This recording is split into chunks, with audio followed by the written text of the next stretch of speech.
ओम अज्ञानतिमिरञ्जस्य ज्ञानाञ्जनशलाकये चक्षुरुन्मीलितं येन तस्मै श्रीगुरवे नमः। श्रीचैतन्यमनोभीष्टं स्थापितं येन भूतले स्वयं रूपगदामह्यं ददाति स्वपदान्तिकम्। वन्देऽहं श्रीगुरु श्रीयुतपथकमलं श्रीगुरुन् वैष्णवां च श्रीरूपं सागरजातं सागररघुनाथान्वितं तां सजीवं साद्वैतं सावधूतं परिजनसहितं कृष्णचैतन्यदेवं श्री राधा कृष्ण पादान सहगन ललिता श्री विशाखान्वितं च। हे कृष्णा करुणा सिंधु दीनबंधो जगत्पते गोपेश गोपिका कांत राधा कांत नमोस्तुते। जयदां सुरदौ पंगोर मम मंदमतेर्गति मत्सर्वस्य पादाम्बोजौ राधा मदन मोहनौ दिव्यत् वृंदारण्य कल्पद्रुमादग श्रीमत् रत्नाकारो सिंहासनोत्सव श्रीमत् राधा श्रील गोविंद देवो प्रेस्ते लिबि सेव्यमानो स्मरामि। श्रीमान रासरसारंभी वंशी वटतटस्थित कर्षन् वेणुस्वनैर्गोपीर्गोपीनाथ श्रियास्तु नः। तप्त कांचन गौरांगी राधे वृंदावनेश्वरी वृषभानुसुते देवी प्रणमामि हरिप्रिये। वाञ्छाकल्पतरुभ्यश्च कृपा सिन्धुभ्येव च पतितानां पावनेभ्यो वैष्णवेभ्यो नमो नमः। नमः ओं विष्णुपादाय कृष्णप्रेष्ठाय भूतले श्रीमते भक्ति विकास स्वामिनीति नामिने। नमः ओं विष्णुपादाय कृष्णप्रेष्ठाय भूतले श्रीमते भक्ति वेदांत स्वामिनीति नामिने। नमस्ते सारस्वते देवे गौरवाणी प्रचारिणे निर्विशेष शून्यवादी पाश्चात्य देश तारिणे।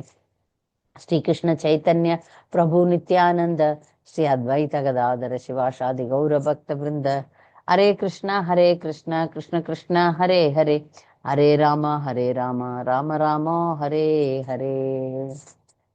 போன வாரம் பகவத்கீதை 15வது அத்தியாயம் 1-5 ஸ்லோகங்கள் பார்த்தோம். அதை சுருக்கமா பார்த்துட்டு இப்ப 6-12 வரைக்கும் பார்க்கலாம். அடுத்த வாரம் மொத்தத்தையும் படிச்சு முடிச்சிடலாம். இப்ப 14வது அத்தியாயத்துக்கும் 15வது அத்தியாயத்துக்கும் ஒரு கனெக்ஷன் இருக்கணும் இல்லையா? அப்ப 14வது அத்தியாயம் 27வது ஸ்லோகத்துல கிருஷ்ணர் பிரம்மனின் ஆதாரம் மற்றும் அடிப்படை நானேன்னு சொல்றார். அப்போ பக்தி தொண்டின் மூலம் குணங்களை கடந்து பிரம்மன் நிலையை அடைய முடியும்னு சொல்றார். ஆனால் கிருஷ்ணரிடம் பக்தியும் பற்றும் பெறுவதற்கு பௌதிக உலகின் மீது நாம் பற்றற்று இருக்க வேண்டும். கிருஷ்ணர் மேல பக்தி வரணும்னா நம்ம பௌதிக உலகத்து மேல இருக்கிற பற்றை நீக்கணும். ரெண்டும் ஒன்னா நடக்கணும். பக்தி வளருது, பற்றின்மை இந்த உலகத்து மேல இருக்கிற பற்றின்மை நடக்கணும். அதுல தான் இந்த அத்தியாயம் ஆரம்பிக்குது. அப்ப பகவான் சொல்றார், இந்த உலகம், இந்த பௌதிக உலகம் ஒரு தலைகீழா நிக்கிற ஆலமரத்துக்கு ஒப்பிடப்படுகிறது. அந்த ஆலமரத்துக்கு முதல் ஸ்லோகம் அந்த ஆலமரம் பிம்பம், நீர்ல தெரிகிற பிம்பம் மாதிரி.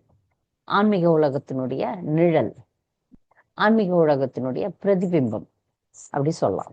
இந்த ஆலமரம் குணங்களாலும் கர்மங்களாலும் வளர்க்கப்படுகிறது. குணங்கள் கர்மங்கள் ரெண்டும் இந்த ஆலமரத்தினுடைய சத்தா இருக்கு. அதனாலதான் அது உயிர் வாழுது அப்படி வச்சுக்கலாம். 3வது ஸ்லோகம் இந்த ஆலமரத்தை, இந்த பௌதிக மரத்தை, இந்த பௌதிக உலகத்தை இருக்கிற பற்றை நம்ம வெட்டி வீழ்த்த வேண்டும். பற்றின்மை என்ற கோடாரினால இந்த மரத்தை வெட்டி வீழ்த்த வேண்டும்னு சொல்றாங்க. 5வது, நம்ம கிருஷ்ணரிடம் செல்வதற்கு நமக்கு தேவையான விஷயங்கள், கிருஷ்ணரை சென்று அடைவதற்கான, கிருஷ்ணருடைய தாமத்திற்கு, பகவானுடைய இருப்பிடத்திற்கு சென்று அடைவதற்கான குணங்களை பத்தி சொல்றாங்க. அப்ப 6வது ஸ்லோகத்துல இது நமக்குரிய குணம். நம்ம கிருஷ்ணரை அடையணும்னா, கிருஷ்ணருடைய உலகத்தை அடையணும்னா நம்ம என்னென்ன குணங்களை வச்சுக்கணும், அப்பதான் நம்ம கிருஷ்ணர்கிட்ட போக முடியும்னு சொல்லுச்சு 5வது ஸ்லோகம். 6வது ஸ்லோகத்துல கிருஷ்ணருடைய உலகம் வைகுண்ட லோகம், ஆன்மீக உலகம், கோலோக விருந்தாவனம்னு சொல்லப்படுற பகவானுடைய இருப்பிடம் எப்படிப்பட்டது அப்படின்றதான் சொல்லுது 6வது ஸ்லோகம். நாதத் பாஷயசே சூரியோ ந சசாங்கோ ந பாவகः யத் கத்வா ந நிவர்த்தந்தே தத்தாம பரமம் மம. எனது அந்த பரம வாசஸ்தலம் சூரியனாலோ சந்திரனாலோ நெருப்பினாலோ மின்சாரத்தாலோ ஒளியூட்டப்படுவது இல்லை. அதனை அடைபவர்கள் ஒருபோதும் இந்த ஜட உலகிற்கு திரும்புவதில்லை. இப்ப அந்த உலகம் எப்படி இருக்குன்னு சொல்றாரு. இப்ப மற்ற மதங்கள் எல்லாம் பாத்தீங்கன்னா கடவுள் யாருன்னு தெரியாது, பக்தி அடைஞ்சு முழுமையா பெற்ற பிறகு எங்க போக போறோம்னு தெரியாது. நீங்க எந்த மத புத்தகம்னா எடுத்து படிச்சு பாருங்க. அதனால அவங்களுக்கு வந்து இந்த ஞானம் கொடுக்கவே படலை. நம்முடைய இலக்கியது, நம்ம எங்க போக போறோம், கடவுள் யார், நான் யார், இந்த உலகம் எப்படிப்பட்டது, இதுக்கெல்லாம் வந்து தெளிவா நம்முடைய சனாதன தர்மத்துல, கௌடி சம்பிரதாயத்துல விளக்கங்கள் இருக்கு. ரொம்ப தெளிவா இருக்கு. இப்ப நாம போக போற பகவானுடைய ஆன்மீக உலகம் எப்படி இருக்கும் அப்படின்னு சொல்றார். பகவானே சொல்றார் எப்படி இருக்கும். இதுல 3 முறை நான் வருது பாருங்க. நாதத் பாஷ்யசே சூரியோ ந சசாங்கோ ந பாவக. அப்ப இங்க அந்த ஆன்மீக உலகத்துல வந்து சூரியன் கிடையாது. சூரியன்றதே வந்து நாம நினைக்கிறோம் சூரிய ஒளின்றது இயற்கை இல்லையா? ஆனால் இந்த உலகத்தை, பௌதிக உலகம் இருட்டானது இல்ல, அந்த உலகத்தை ஒளிர செய்யறதுக்கு சூரியன் தேவைப்படுது. குளிர செய்வதற்கு சந்திரன் தேவைப்படுகிறது. சூரியன் சந்திரன் 2 இருந்தாதான் ஜீவனே நடக்கும். இதெல்லாம் ஜீவ ஆதாரம். சூரியன் இல்லைனாலும் வாழ முடியாது, சந்திரன் இல்லைனாலும் வாழ முடியாது நம்மளால.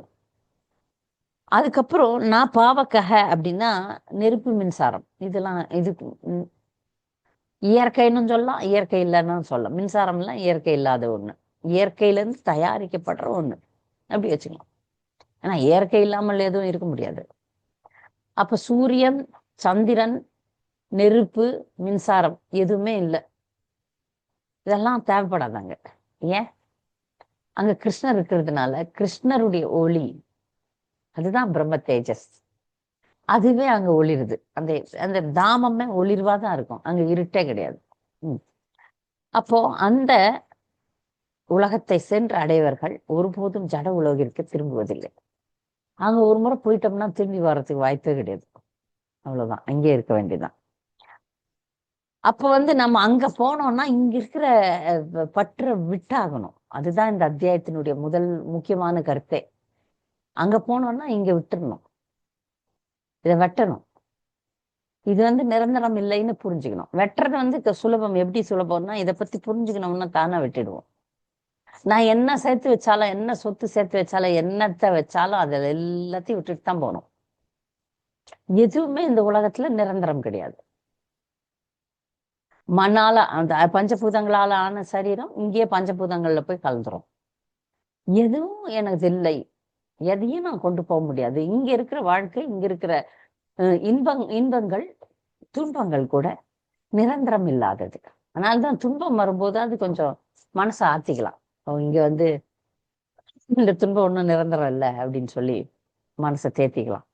இன்பம் எப்படி நிரந்தரம் இல்லையோ அப்படி துன்பமும் நிரந்தரம் இல்லாததுதான். அப்ப இந்த உலகத்தை பத்தி தெரிஞ்ச உடனே அந்த உலகத்து மேல இருக்கிற பற்று நமக்கு படிப்படியா குறைய ஆரம்பிக்கும். அதுதான் பகவத்கீதையில 5 விஷயங்கள்ல பாருங்க, 3வது விஷயம் வந்து பௌதிக உலகம். ஏன்னா நம்ம எங்க இருக்கிறோம், நம்முடைய நிலை என்ன, அதெல்லாம் தெரிஞ்சுக்கிட்டோம்னா அப்ப இது மேல நமக்கு பற்று வராது. இது எந்த இல்லைன்னா எப்படி பற்று வரும்? ஒரு பொருள் நமது இல்லை அப்படின்னா பற்றே வராது, வரக்கூடாது இல்லையா? நமக்குன்ட்டு எதுவுமே இல்லை, இங்க எதுவுமே நிரந்தரமானது கிடையாது. அப்ப பற்று எப்படி வரும்? எந்த இல்லைன்னும் போது எப்படி பற்று வரும்? வராது இல்லையா? அந்த பற்றை வந்து வெட்டி வீழ்த்த வேண்டும் அப்படின்றது ஒரு முக்கியமான கருத்தா இருக்கு. அப்பதான் நம்ம அங்க போக முடியும். அங்க போறதுக்கான ஆவலும் நமக்கு வரும். அது நல்லா புரிஞ்சுக்கணும். அங்க போறதுக்கு வந்து நமக்கு வந்து ஊக்கம் வேணும்ல, மோட்டிவேஷன் வேணும். அங்க போறதுக்கான மோட்டிவேஷன், ஆசை வரணும். அதனால பகவான் வந்து அதை பத்தி காட்டுறார். உயர்ந்த விஷயங்களை காட்டும் போது தாழ்ந்த விஷயங்களை நம்ம தானா விட்டுருவோம். நிரந்தரமான ஒண்ணு கொடுக்குறேன், கேரண்டி லைஃப் டைம் கொடுக்குறேன், இந்த யூஸ் அண்ட் த்ரோவை தூக்கி போட்டுருங்க அப்படின்னு சொன்னா சுலபமா நம்ம தூக்கி போட்டுருவோம் இல்லையா? இது லைஃப் டைம் வரும்னு ஒரு பொருளை ஒருத்தர் கொடுக்குறாங்கன்னா அதுதானே நம்ம வாங்குவோம். இது யூஸ் அண்ட் த்ரோ, இன்னைக்குதான் யூஸ் பண்ணலாம், நாளைக்கு தேவையில்லை, இப்போ பயன்படுத்த முடியாது அப்படின்னு சொன்னா அந்த பொருளை நம்ம தூக்கி போட்டுருவோம். அதே போலதான் இந்த பௌதிக உலகம் என்பது ஒரு நிரந்தரம் இல்லாத ஒன்று. இங்க வந்து நம்முடைய பயணத்துக்கான ஸ்டேஷன் வரும்போது இறங்கிடணும், இறங்கிதான் ஆகணும். இந்த பயணங்கள்ல நம்ம போகும்போது நம்முடைய ஸ்டேஷன் எங்க வருதோ அங்க இறங்கிடணும் இல்லையா? அதே போல இது நிரந்தரம் இல்லாத ஒரு இடம். இந்த நிரந்தரம் இல்லாத இடத்துல வந்து நம்ம வந்து தானாகவே பற்று போயிடும் இதை பத்தி கேட்ட உடனே இல்லையா? இதை பற்றி கேட்கும் போது நம்ம எந்த ஒரு விஷயத்தின் மீதும் நாம் பற்று வைக்கவே முடியாது. அப்புறம் இது பகவானை திரும்ப திரும்ப சொல்றாங்க. இங்க பொருளுரையில பிரபுபாதர் சொல்றாரு, பகவானை சரணடைவதால் மட்டுமே அந்த பரம வாசஸ்தலம் அடையப்படக்கூடியது, வேறு வழிகளால் கிடையாது. இந்த பற்றின்மையும் பகவான் பேர்ல சரணடைஞ்சாதான் முடியும். அதே சமயத்துல பகவானை முழுமையா சரணடையும் போதுதான் நம்ம அதை அங்க அடைய முடியும். இல்லைன்னா அங்க போக முடியாது. முழு சரணாகதியை கேட்கிறாரு பகவான், இல்லைன்னா போக முடியாது. சரி, அப்ப 7வது ஸ்லோகம் பல முக்கியமான ஸ்லோகங்கள்ல ஒரு ஸ்லோகம் இது. இதுலயும் பகவான் ஒரு முக்கியமான விஷயத்த சொல்றார். மமைவாம்சோ ஜீவலோகே ஜீவபூத சனாதன மனஷ்டானி இந்திரியானி பிரகிருதிஸ்தானி கர்ஷதி. 2 விஷயம் சொல்றார். இந்த கட்டுண்ட உலகில் இருக்கும் ஜீவாத்மாக்கள் எல்லோரும் என்னது நித்தியமான அம்சங்கள் ஆவர். கட்டுண்ட வாழ்வின் காரணத்தால் மனம் உட்பட 6 புலன்களுடன் இவர்கள் மிகவும் கடினமாக சிரமப்படுகின்றனர். ஜீவாத்மானுடைய அடையாளம் இங்க தெளிவா சொல்லப்பட்டிருக்கு. ஏற்கனவே ஜீவாத்மாவை பத்தி பகவான் 2வது அத்தியாயத்துல சொல்லிட்டார். இந்த ஜீவனுக்கு ஒரு நாளும் அழிவே கிடையாது. பிறப்பு, இறப்பு, நோய், முதுமை, அழிவு, துன்பங்கள் எதுவும் கிடையாது. ஜீவாத்மானுடைய இயல்பு எப்போதும் சந்தோஷமா இருக்கிறது தான். எப்பொழுதும் பகவானுடைய நித்திய சேவகன்றது ஜீவாத்மானுடைய அடையாளம். அங்க ஜீவனுக்கு ஜீவாத்மாவுக்கு துன்பம் கிடையாது, அழிக்க முடியாது, எரிக்க முடியாது, துவைக்க முடியாது, நினைக்க முடியாது அப்படின்லாம் சொன்னாரா 2வது அத்தியாயத்துல. இங்க இன்னும் ஒரு முக்கியமான விஷயத்த சொல்றாரு. மமை வாம்சோ ஜீவலோகே.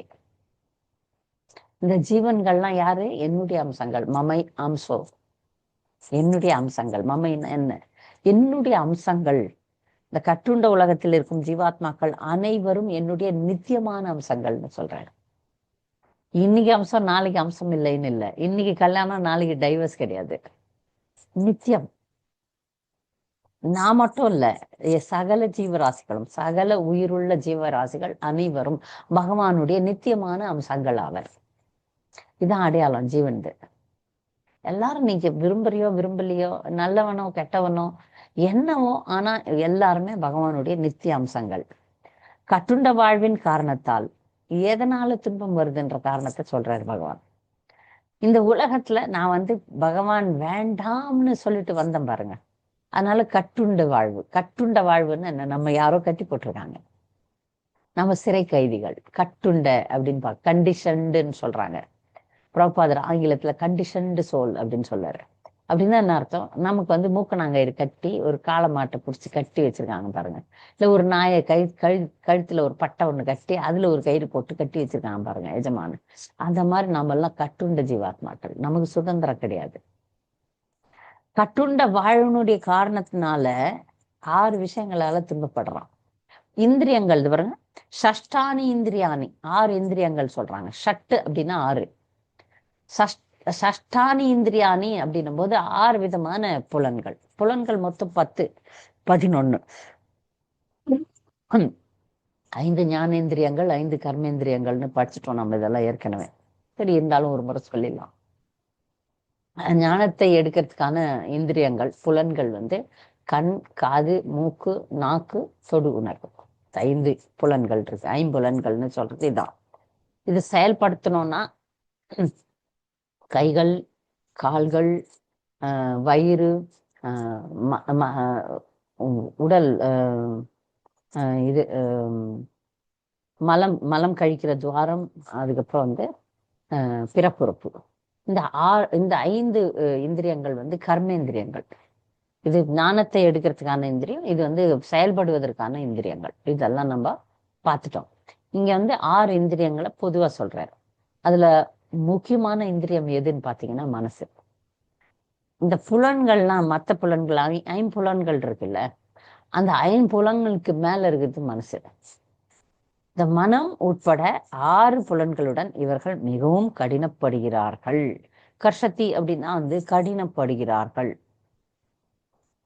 எல்லாருமே, உலகத்துல இருக்கிற எல்லாருமே பகவானுடைய அம்சங்கள் தான். பெரிய பெரிய தேவர்கள் கூட யாருமே அவருடைய அம்சம் இல்லை, தனிப்பட்டவர்கள்னு சொல்ல முடியாது. எல்லாருமே அம்சங்கள். அம்சத்தை எப்படி புரிஞ்சுக்கலாம்னா உதாரணம் கொடுக்கிறார் பிரபுபாதர். நெருப்பு குழம்பு இருக்கு. நெருப்பு எரியும் பார்த்தீங்கன்னா, நெருப்புல இருந்து சின்ன சின்ன துகள்கள் சிதறும் பாருங்க. நெருப்பு பொறியா சிதறும். அப்ப நெருப்பு குழம்பு பகவானோட ஒப்பிடப்படுகிறது. அந்த நெருப்புல இருந்து வெளியே போற சின்ன சின்ன துகள்களாக ஜீவாத்மாக்கள் சொல்லப்படுது. அப்ப இந்த நெருப்பு குழம்புலயும் வெளிச்சமும் இருக்கும், சூடும் இருக்கும். வெளியே போற அந்த நெருப்பு துளிகளிலும் நெருப்பு சூடு இருக்கும், வெளிச்சமும் இருக்கும். அப்ப ரெண்டுத்துக்கும் குணம் ஒண்ணுதான், அளவுதான் வேற. அளவு வேற, சரியா? ஆனா வித்தியாசம் என்னன்னா, பகவான் பிறவிகள் எடுக்கிறது இல்லை, துன்பப்படுவதில்லை, கட்டுண்ட வாழ்வுக்கு போறதில்லை. ஆனா ஜீவாத்மா ஆக முடியும், கீழே தள்ளப்பட முடியும். அத மாதிரி இன்னொரு விஷயம், இன்னொரு உதாரணம் கடல் நீரும் கடல் நீரினுடைய ஒரு துளியும். ஒரு துளின்றது அளவுல சமமாகாது, காஞ்சி கூட போயிடும். ஒரு துளி கடல்ல இருந்து ஒரு துளி நீர் ஒண்ணும் இல்லை. ஆனால் கடல் தண்ணி உப்பு கரிக்கும், கடலினுடைய ஒரு துளியும் உப்பு கரிக்கும். இப்ப தன்மையில ஒன்னாதான் இருக்கு. அதனால்தான் பகவான் சொல்றார் மமை வாம்சோன்னு. இப்ப இந்த அம்சங்கள்லாம் பகவானை விட்டு பிரிஞ்சதுனால பகவான் குறைஞ்சிருவாரானா குறைய மாட்டார். இப்ப பௌதிக உதாரணங்கள்லாம் நம்ம சொல்லும் போது 10 பொருள் இருக்கு, ஒரு பொருள் எடுத்தீங்கன்னா அது 9 ஆயிடும். ஆனா பகவான் குறையறது இல்லை. ஜீவராசிகள் போனாலும் இருந்தாலும் என்ன ஆனாலும் அவர் குறைய மாட்டார், அவர் குறைவற்றவர்கள்.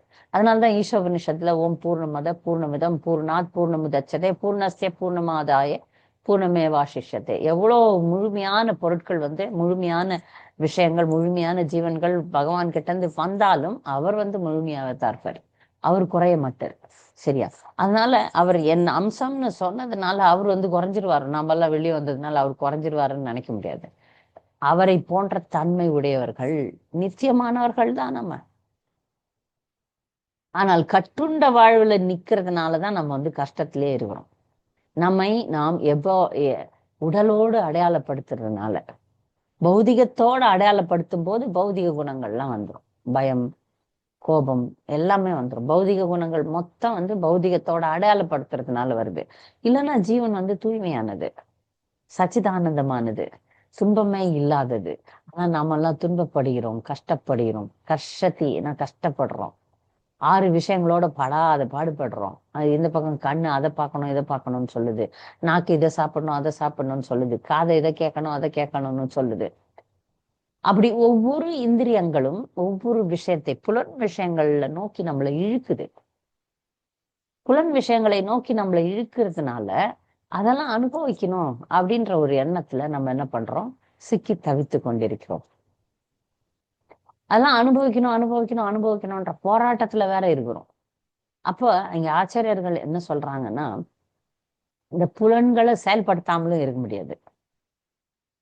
சாப்பிடாம இருக்க முடியுமா? பார்க்காம இருக்க முடியுமா? கேட்காம இருக்க முடியுமா? அது சன்னியாசியாக இருந்தாலும் கூட, மிகப்பெரிய ஆன்மீகத்துல மிக பெரிய நிலையில இருக்கக்கூடியவர்கள் கூட அவர்களுடைய புலன்களை செயல்படுத்தி தான் ஆகணும். நான் புலன்களை செயல்படுத்த மாட்டேன்னு நிறுத்த முடியாது. நான் சாப்பிடவே மாட்டேன்னு வாய மூட முடியாது, பட்னியில சுருண்டு விழுந்துருவோம். நான் பார்க்கவே மாட்டேன்னு கண்ணு மூடின்னு இருக்க முடியாது. அப்ப புலன்களை பயன்படுத்தி தானே ஆகணும். புலன்களை அவர்களுடைய விருப்பத்துக்கு ஏற்ற மாதிரி விட்டுட்டோம்னா தான் அது கட்டுக்கடங்காமல் ஓடும். ஆனா அதுக்கு ஒரு கட்டுப்பாட்டோட நம்ம வச்சிருந்தோம்னு வச்சுக்கோங்களேன். பார்க்க வேண்டும், கிருஷ்ணரையே பார்க்க வேண்டும். கேட்க வேண்டும், கிருஷ்ணரையே கேட்க வேண்டும். சாப்பிட வேண்டும், கிருஷ்ணருடைய பிரசாதத்தையே சாப்பிட வேண்டும். இப்படி நாம அந்த புலன்களை திருப்பிட்டோம்னு வச்சுக்கோங்களேன், செயல்கள் புனிதம் அடைஞ்சிடும். செயல்களுக்கு எதிர்வினை இருக்காது. இல்லைன்னா எல்லா செயலும், நேற்று பார்த்தோம்ல, எல்லா செயலும் நம்மளை இங்க சிக்க வைக்கும். நல்ல செயல் சிக்க வைக்கும், கெட்ட செயல் சிக்க வைக்கும், எல்லா வகையான செயல்களும் நம்ம இங்கே சிக்க வைக்கும். சிக்காம தப்பிக்கணும்னா அந்த புலன்களை கிருஷ்ண உணர்வு செயல்கள்ல ஈடுபடுத்தணும். இப்ப அடுத்த ஸ்லோகம், 8வது ஸ்லோகம். இப்போ இங்க என்ன பார்த்தோம்னா, இந்த ஜீவன்கள்லாம் என்ன அம்சம்னு பார்த்தோம், பகவானுடைய அம்சம்னு பார்த்தோம். அந்த ஜீவன்கள் இந்த உலகத்துல கஷ்டப்படுறாங்கன்னு பார்த்தோம். இப்ப 8வது ஸ்லோகத்துல எப்படி கஷ்டப்படுறாங்க? கஷ்டம் இன்ஸ்டால்மெண்ட்ல கொடுக்குறாங்க. ஒரே பிறவில அனுபவிச்சு ஒழிச்சிடணும்ன்றது கிடையாது. அத ஒரு பிறவியில இவ்வளவுன்னு கொடுக்கப்படும். சில துன்பங்கள்லாம் இப்ப நமக்கு தெரியவே தெரியாது. இப்ப நமக்கு வரப்போற துன்பம் அடுத்த பிறவியில கூட கொடுக்கப்படலாம். 10 பிறவி கழிச்சு கூட கொடுக்கப்படலாம். இன்ப துன்பங்கள் ரெண்டுமே அப்படிதான். அதுக்குதான் உதாரணமா வந்து இந்த திருதராஷ்டிரனை சொல்றது. திருதராஷ்டிரனுக்கு திருதராஷ்டிரன் ஏதோ 100 பறவைகளை கொன்ன மாதிரியும் அந்த கொன்னதுக்கான ஒரு கர்ம வினையை அனுபவிக்கணும்னு சொல்லிட்டு பல பிறவிகள் எடுக்கணும். ஏன்னா 100 ஆண் குழந்தைகள் வரணும்னா அவ்வளோ பிறவிகள் புண்ணியம். கொஞ்சம் ஆண் குழந்தைய பெக்கணும்னா கொஞ்சம் புண்ணியம் இருக்கான். அதனால அத்தனை பிறவி எடுத்து அந்த புண்ணியத்தை செய்ய வச்சு அதுக்கப்புறம் 100 குழந்தைகளை கொடுத்து 100 ஆண் குழந்தைகளை கொடுத்து அந்த 100ஐயும் ஒன்னா சேர்த்து அழிச்சு, ஏன்னா இவர் அது மாதிரி பண்ணார்ல, அந்த துன்பத்தை இவர் அனுபவிக்க வேணும். அப்ப எத்தனை பிறவிகள் எடுக்க வேண்டி வரும் பாருங்க. இந்த கர்ம வினைன்றது நம்மள இங்க பிறவிகள் தோணும் சிக்க வைக்குது. அதுதான் இப்ப 8வது ஸ்லோகமும் ஒரு முக்கியமான ஸ்லோகம் தான். ரொம்ப அழகான ஒரு ஸ்லோகம், மேற்கோள் அடிக்கடி காட்டப்படுற ஒரு ஸ்லோகம்.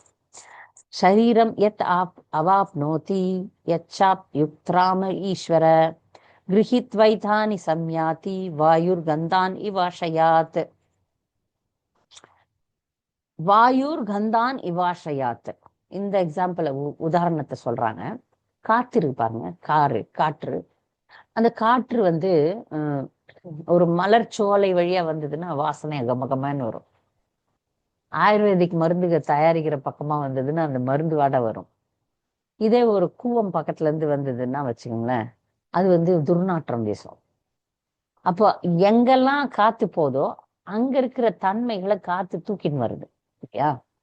அத மாதிரி ஒரு உடல்ல இருந்து இன்னொரு உடலுக்கு போகும்போது ஜீவராசி என்ன பண்றான், இந்த வாழ்க்கையில வாழும்போது இந்த மனசுல என்னென்னலாம் வச்சா பாருங்க. ஆழமா நம்ம வைக்கிற விஷயங்கள்லாம் மனசு. அதுக்குதான் மனசு மனசு மனசுன்னு எப்ப பாரு மனசை பத்தியே பேசுறதுக்கு காரணம் என்னன்னா, மனம் பல விஷயங்களுக்கு கருவியா இருக்கு. இந்த புலன்கள்ல தலைவன் யாருன்னா மனசு தான். மனக்கட்டுப்பாடு தான் முதல்ல சொல்றாங்க எல்லாத்துலயுமே. மனசை கட்டுப்படுத்தினாதான் புலன்களை கட்டுப்படுத்த முடியும். அப்ப இந்த மனசுல நீங்க நம்ம வைக்கிற நல்லதுகள் கெட்டதுகள், நம்ம ஆசைப்படுற நல்லதுகள் கெட்டதுகள், எதற்கு ரொம்ப முக்கியத்துவம் தருகிறோமோ, நம்ம வாழ்க்கையில் நல்லது கெட்டது நிறைய நடக்கும், நடந்துட்டு தான் இருக்கு. ஆனால் மனசுல நம்ம அடிக்கடி அதே நினைச்சோம்னு வச்சுக்கோங்களேன், அது பதிவாயிடும், அடுத்த பிறவிக்கான பதிவாயிடும். அதனாலதான் நம்ம யாரையாவது ரொம்ப ரொம்ப எதிரியா நினைச்சோம்னு வச்சுக்கோங்களேன், இந்த பிறவில யாரையாவது ரொம்ப வெறுத்தோம்னு வச்சுக்கோங்களேன், அடுத்த பிறவில கண்டிப்பா அவங்க நம்ம நெருங்கிய உறவினரா மாறிடுவாங்க. இங்க அதிகமான வெறுப்பு அதிகமான விருப்பு ரெண்டுமே மனசுக்கு மனசுல பதிவாயிடும். நல்லா இதை மட்டும் கவனிச்சுக்கோங்க, நல்லது கெட்டது ரெண்டுமே நம்மள சிக்க வைக்கும். யாரையாவது ரொம்ப அதிகமா நேசிச்சோன்னு வச்சுக்கோங்களேன், நேசிக்கிறது ஒன்றும் தப்பு கிடையாதுன்னு நீங்க ஒரு ஆர்குமெண்ட் பண்ணலாம். ஒருத்தரை நேசிக்கிறது என்னங்க தப்பு அப்படின்னு. ஆனா அது எப்படி தப்புன்னா, பகவானை விட்டுட்டு பகவானை விட அதிகமாக பற்று கொள்றாங்க பாருங்க. இந்த சினிமா எல்லாம் காட்டுறாங்க பாருங்க, அதேதான் ஒரே ஒரு குறிப்பிட்ட நபரே வச்சு வச்சு வச்சு. இதற்கு இன்னொரு உதாரணம் பாகவதம்ல ஒரு அப்சரசை புரூரவஸ்ன்னு ஒரு மன்னன் ரொம்ப காதலிப்பான். அப்படியே பைத்தியமா இருப்பான். அப்புறம் அவனுடைய பைத்தியகாரத்தனத்தை அதுக்காகவே ரொம்ப அழுவான், வேண்டுவான், இது பண்ணுவான். அப்ப தேவர்கள்லாம் என்ன நினைப்பாங்க, அதே மாதிரி ஒரு பொண்ணை அனுப்புவாங்க. அப்ப கூட அவனுக்கு அந்த பொண்ணு மேல வரல, அந்த பொண்ணு தான் வேணும், ஊர்வசி தான் வேணும், நாட்டம் பண்ணுவான். அப்ப அவன் தவம் பண்ணி அங்க சொர்க்கலோகத்துக்கு போய் அவளோட சுகிப்பதற்காக அங்க போறான்ட்டு நம்ம படிச்சோம் பாகவதம்ல. இதுக்கு என்ன அர்த்தம்னா, நாம் எதற்கு ரொம்ப முக்கியத்துவம் தரமோ அது அடுத்த பிறவில. இப்ப இந்த பிறவில நான் மிருகம் மாதிரி நடந்தேன்னா அடுத்த பிறவி மிருக பிறவி, அடுத்த பிறவி மனித பிறவிக்கு கூட கேரண்டி கிடையாது. எந்த மாதிரியான மனநிலையை நான் வளர்த்துக்கிறேனோ, எந்த மாதிரி விஷயங்களுக்கு நான் என் மனசுல ரொம்ப முக்கியத்துவம் தருகிறோனோ அது என்ன அடுத்த பிறவிக்கு கொண்டு போய் சேர்க்கும். சில பேர் பாருங்க, பிறந்ததுல இருந்து நல்ல பாடகர்களா இருப்பாங்க, ஏன்னா அது போன பிறவில இருந்து கொண்டு வராங்க. இங்க ஒரு விஷயத்துல சில பேர் ஒரு விஷயத்துல இயல்பாகவே அந்த விஷயத்துல ரொம்ப அறிவாளியா இருப்பாங்க, ஏன்னா அது போன பிறவில இருந்து தள்ளின்னு வராங்க இந்த பிறவிக்கு. இயல்பாகவே ஒரு சில விஷயங்கள்ல நமக்கு ஈடுபாடு இருக்கும், திறமை இருக்கும். இதெல்லாம் போன பிறவில நாம சில விஷயங்களுக்கு கொடுத்த முக்கியத்துவங்கள் வந்து நம்ம வந்து அடுத்த பிறவியில அந்த விஷயத்துக்கு வந்து அது வந்து சாதகமாகவும் இருக்கிறது, பாதகமாகவும் இருக்கிறது. ஒரு மனிதனுடைய வாழ்க்கையில வந்து ஒரு சில விஷயங்கள் சாதகம்னு சொல்லலாம், பாதகம்னு சொல்லலாம். இதுக்கு உதாரணமா வந்து நீங்க அந்த சண்டை வீரன் புரூஸ்லின்னு ஒரு ஆளை கேள்விப்பட்டிருப்பீங்க. புரூஸ்லின்னு அந்த காலத்துலலாம் சண்டை போடுவான், ஒரு சைனாக்காரன். அவன் பாருங்க, அவன் சின்ன வயசுல இருந்தே சண்டை கத்துக்கணும், சண்டை கத்துக்கணும், சண்டை கத்துக்கணும்னு சண்டையே போட்டுன்னு இருப்பானான். அவன் மனசு ஃபுல்லா வந்து என்னை யாரும் தோல்வி அடையக்கூடாது, என்னை யாரும் சாக அடிக்கவும் கூடாது, இரண்யகசிபு மாதிரி எனக்கு சாக வர வேணும், நான் யாராலையும் சாகக்கூடாது, அதுக்கு என்ன வழி? சண்டை கத்துக்கணும். அப்ப சண்டை சண்டை சண்டைன்னு அவனை வந்து ஒண்டி கொண்டி யாரும் அவனை எதிர்க்க முடியவே முடியாதான். 10 பேர் இல்ல, 100 பேர் கூட அவனை சாய்க்க முடியாதான். அந்த மாதிரி அவன் சண்டை பயிற்சியில தேர்ச்சி அடைந்தான். ஆனா விதின்னு ஒண்ணு இருக்கு இல்லைங்க. அது வந்து கோழைகளையும் இந்த உலகத்துல வந்து கோழைகளும் இருப்பாங்க. அவனை வந்து சண்டையில எதிர்கொள்ள முடியாம விஷம் கொடுத்து சாவச்சாங்க. நல்ல கவனிங்க இதுல.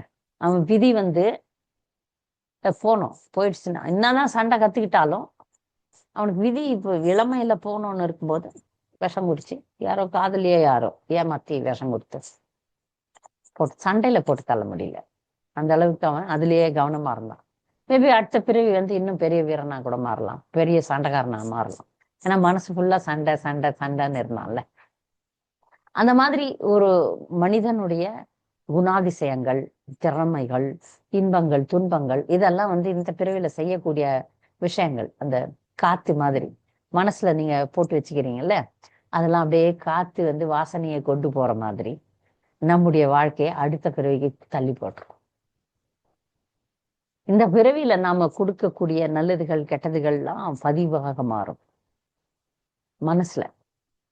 மனசு, புத்தி, அகங்காரம் வந்து முழுமையா ஆன்மீக தன்னுணர்வு பெற்ற பிறகுதான் போகும். நமக்கு 2 உடல் இருக்கு, எல்லாரும் நல்லா புரிஞ்சுக்கங்க. 2 உடல். ஒரு உடலை நம்ம பாக்குறோம், இது பஞ்சபூதங்களால பாக்குறோம், இது ஸ்தூலம்னு சொல்றாங்க. ஸ்தூல உடல், பார்க்கக்கூடிய உடல். சூட்சும உடல்ன்றது பார்க்க முடியாது, உணரத்தான் முடியும். அது வந்து மனம், புத்தி, அகங்காரத்தினால ஆனது. இந்த மனம், புத்தி, அகங்காரத்துல அகங்காரம் வந்து ஒவ்வொரு பிறவிலையும் அதே தான் வரும். அந்த அந்த உடல் வரும், அந்த சூட்சும உடல்னு சொல்றோம் பாருங்க, அது வரும்.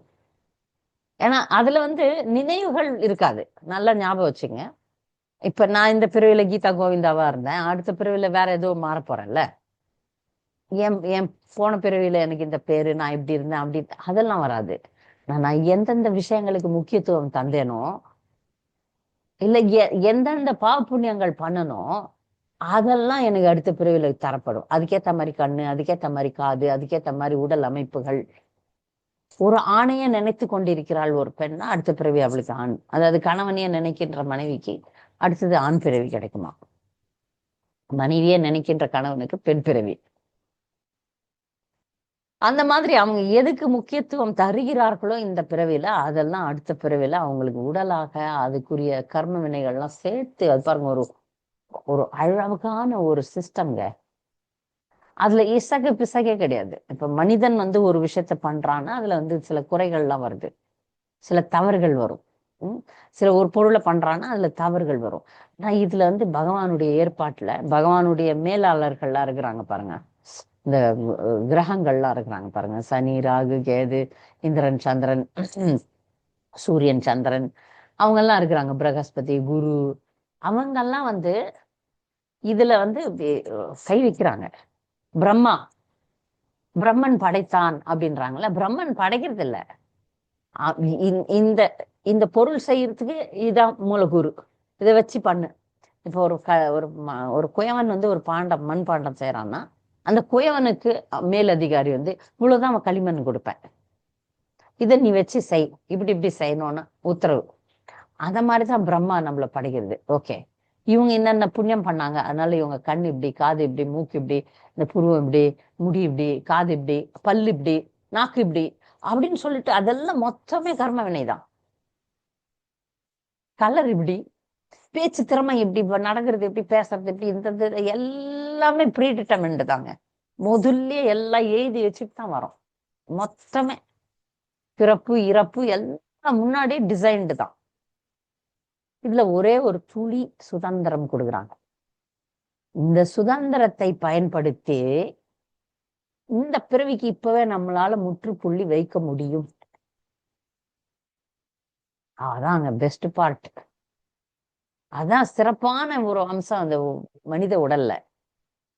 இந்த பிறவியை இன்னும் தொடராம உங்களால தடுக்க முடியும். அதுக்கு சுதந்திரம் உண்டு. இதை தொடரவும் முடியும். அப்படி பல ஜென்மமா அப்படியே போயிட்டு இருக்கலாம். ஆனால் இதை இப்பவே நிறுத்த முடியும். இதுதான் பகவான் நம்ம மேல வச்ச ஒரு கருணையான ஒரு கன்செஷன் சொல்லலாம். அதை நம்ம விடவே கூடாது. சரியா? இப்போ அததான் இப்ப 9வது ஸ்லோகத்திலயும் சொல்றாங்க, எப்படி ஜீவன் உடலை பெறுகிறது. ஸ்ரோத்ரம் சக்ஷு ஸ்பர்ஷனம் ச ரசனம் கிரானம் ஏவச்ச அதிஷ்டாய மனச்சாயம் விஷயான் உபசேவத்தே. இவ்வாறு வேறொரு ஸ்தூல உடலை பெறும் உயிர் வாழி மனதை மையமாக கொண்டுள்ள ஒரு குறிப்பிட்ட விதமான காது, கண், நாக்கு, மூக்கு, தொடுப்புலன் ஆகியவற்றை அடைகிறான். மனசு அடிப்படையா, மனசுல நம்ம என்னென்னத்துக்கெல்லாம் முக்கியத்துவம் தந்தோமோ, எதெல்லாம் பண்ணோமோ, அதுக்கேத்த மாதிரி நமக்கு அடுத்த பிறவில கண், காது, மூக்கு, உடல் அமைப்புகள், திறமைகள், நல்லதுகள், கெட்டதுகள்லாம் தரப்படும். இதன் மூலம் குறிப்பிட்ட புலனின்ப விஷயங்களை அவன் அனுபவிக்கிறான். இப்ப பாருங்க, புலனின்ப விஷயம் கூட ஆட்டுக்கு வாழை அளந்து வச்சிருக்கிறான். நேத்து கூட படிச்சோம் இல்லையா? என்ன பணக்காரனா இருந்தாலும் ஆரோக்கியம் இல்லை அப்படின்னா ஆரோக்கியம் இல்லைதான். ஏன்னா அதுக்குரிய புண்ணியம் அங்க செய்யல. புண்ணியம் செஞ்சா கிடைக்கும், புண்ணியம் செய்யலைன்னா கிடைக்காது. பாருங்க, சாக்கடை பக்கத்துல வாழ்வாங்க, நல்ல ஆரோக்கியமா இருப்பாங்க. நம்ம கொசுக்காக வலை கட்டின்னு இருப்போம், இதை பண்ணின்னு இருப்போம், அதை பண்ணின்னு இருப்போம், சுத்தமான 10 முறை ஃபில்டர் பண்ண தண்ணியை குடிப்போம், இதை பார்த்து செய்வோம், அதை பார்த்து செய்வோம், நமக்கு தொட்டா நோய் வந்துடும். நீங்க போய் பாருங்க, அங்க அந்த குப்பை மேட்ல வாழறாங்க, ரோட்ல வாழறாங்க, ஒன்னும் ஒரு சுகாதாரம் கிடையாது. நம்மளோட நல்லாவே இருப்பாங்க, ஆரோக்கியமா இருப்பாங்க. அதெல்லாம் புண்ணியம், பாவ புண்ணியம், அவ்வளவுதான் புரிஞ்சுக்கணும். அதுலயும் நோய்படுறவங்க இருக்கிறாங்க, நோய் வாய்ப்படுறவங்க இருக்கிறாங்க, இதுலயும் ஆரோக்கியமா இருக்கிறவங்க இருக்கிறாங்க. எல்லாமே நாம முன்னாடி செஞ்ச நல்லது கெட்டதுதான். எப்படி இப்ப தண்ணி இருக்கு பாருங்க, தண்ணி பச்சை கலர் எதனா ஊத்துனீங்கன்னா தண்ணி பச்சையாயிடும். மஞ்சா போட்டோம்னா அது மஞ்சள் போட்டோம்னா அது மஞ்சள் நிறம் ஆயிடும். குங்குமம் போட்டோம்னா அது சிவப்பு கலர் ஆயிடும். அப்படி எப்படி தண்ணி கலர் மாற்றி எந்த கலர் போடுறோமோ, எந்த பொருளை சேர்க்கிறோமோ அந்த பொருள் மாதிரி மாறிடும் தண்ணி. அத மாதிரி உணர்வு, நம்முடைய உணர்வு தூய்மையானதா தான் இருந்தது, தண்ணி மாதிரி. ஆனா பௌதிகத்தோட சேர்ந்து சேர்ந்து சேர்ந்து சேர்ந்து சேர்ந்து அந்த களங்கம் வந்துருச்சு. அப்போ இந்த பிறவியில நான் என்ன பண்றேனோ அதுக்கேத்த மாதிரி என்னுடைய அடுத்த பிறவி அமைய போகுது. அது மட்டும் இல்ல, ஒரு பிறவி இல்ல, இந்த பிறவியில பண்றது மேபி 10 பிறவி கிடைத்து கூட கொடுக்கப்படும் உங்களுக்கு. நல்லது கெட்டது நான் சொன்ன மாதிரி திருதராஷ்டிரனுடைய வாழ்க்கையில பல பிறவிகள் எடுத்து தான் 100 குழந்தைய பெற்று அதுக்கப்புறம் அந்த துன்பத்தை அனுபவிக்கணும்னு விதி. ஆனா இதை எல்லாத்தையும் நம்ம ஒரு ஒரு ஒரு பிறவியில நிறுத்த முடியும். அதுதான் இதுல இருக்கிற நேர்மறையான விஷயம், ரொம்ப நமக்கு ஊக்கம் கொடுக்கக்கூடிய விஷயம். இதை நம்மால நிறுத்த முடியும். சரியா? இப்ப அடுத்து 10வது ஸ்லோகம். உக்ராமந்தம் ஸ்திதம் வாபி புஞ்சானம் வா குணான்விதம் விமூடானானு பஷ்யந்தி ஞான சக்ஷுஷு. முட்டாள்கள் உயிர் வாழி எவ்வாறு தன் உடலை கைவிடுகிறான் என்பதையோ, இயற்கை குணங்களின் மயக்கத்தின் கீழ் எத்தகைய உடலை அவன் அனுபவித்துக் கொண்டிருக்கிறான் என்பதையோ புரிந்து கொள்ள முடியாது.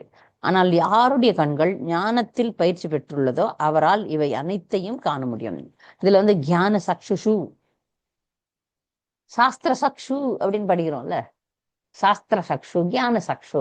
யாருக்கு ஞானம் இருக்கிறதோ, பகவத்கீதை எல்லாம் படிச்சோடனே நமக்கு பல விஷயங்கள் தெரியுது. அந்த உலகம் எப்படிப்பட்டது, கர்மம்னா என்ன, காலம்னா என்ன, ஜீவன்னா என்ன, பகவான்னா யாரு அப்படின்ற விஷயங்கள்லாம் நமக்கு தெரிஞ்ச உடனே நம்ம ஏன் கஷ்டப்படுறோம், நமக்கு ஏன் எந்த உடல் கொடுக்கப்பட்டது அப்படின்றதுக்கான காரணங்கள்லாம் நமக்கு புரியுது, பொதுவா புரியும்.